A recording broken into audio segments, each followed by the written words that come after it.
দেখে লোকে বলে ভগবান সুন্দর, ভাবিনি তো কখনো এত মনোহর। যতবার দেখি মগর রূপ আমি,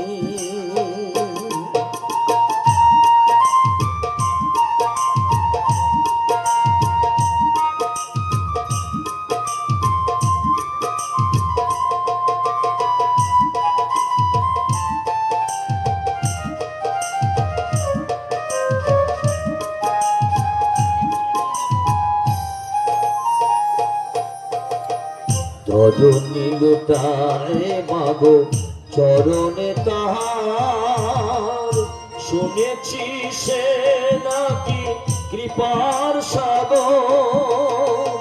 রজনী লুটায় মাগো চরণে তাহার, শুনেছি সে নাকি কৃপার সাগর। তার চরণ তলে মোর যেন ঠাই মেলে, তার চরণ তলে মোর যেন ঠাই মেলে। এইটুকু আশীর্বাদ চাই আমি, যতবার দেখি মাগো রূপ আমি, যতবার দেখি মাগো রূপ আমি।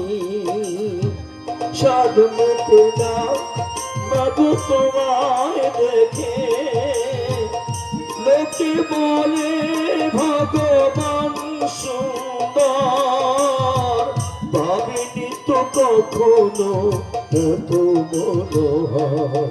যতবার দেখি মাগো রূপ আমি, যতবার দেখি মাগো রূপ আমি, যতবার দেখি মাগো রূপ আমি। এই সরবার একমাত্র সম্পদ ওই তরুণী, ওকে তুমি দীর্ঘায়ু করো, আর তুমি মঙ্গল করো গো ঠাকুর, আর তুমি মঙ্গল করো।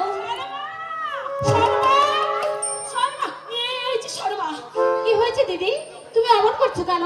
আর অমন করে আমাকে ডাকছিলেই বা কেন? তুই কিছু শুনতে পাসনি? বলি না তো। কি দিদি?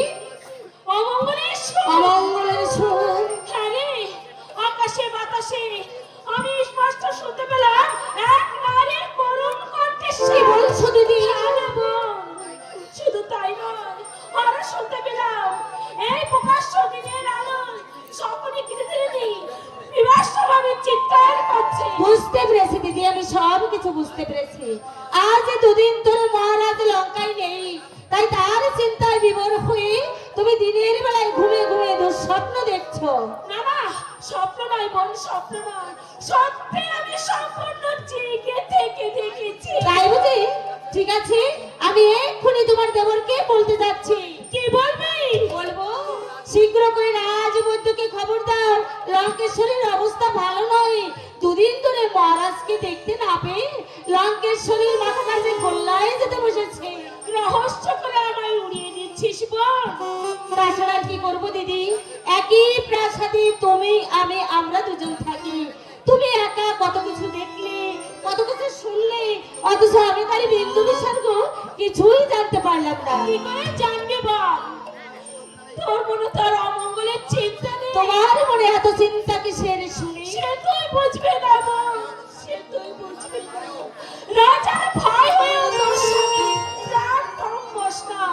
তোর ছেলে তরুণেও চাই শান্তি, কিন্তু লঙ্কেশ্বর আর আমার ছেলেরা সবসময় যুদ্ধ আর যুদ্ধ। তাই তো দিন রাত ভয় হয়, এই বুঝে অমঙ্গল আমাকে কিরা। তোমাকে নয় দেবে এই অমঙ্গলের কালো ছায়, এই লঙ্কা রাজ্যটাকে এই বুঝি গ্রাস করতে এগিয়ে আসছে। কি ব্যাপার? আরে তুমিও কি দিদির মতো দুঃস্বপ্ন দেখেছো নাকি? স্বপ্ন নয় শর্মা, স্বপ্ন নয়, আমি যা বলছি সম্পূর্ণ সত্যি। সত্যি আমি সজ্ঞানে সচক্ষে দেখেছি করুণের আগুনে লঙ্কার আকাশ বাতাস ভরে দেয়।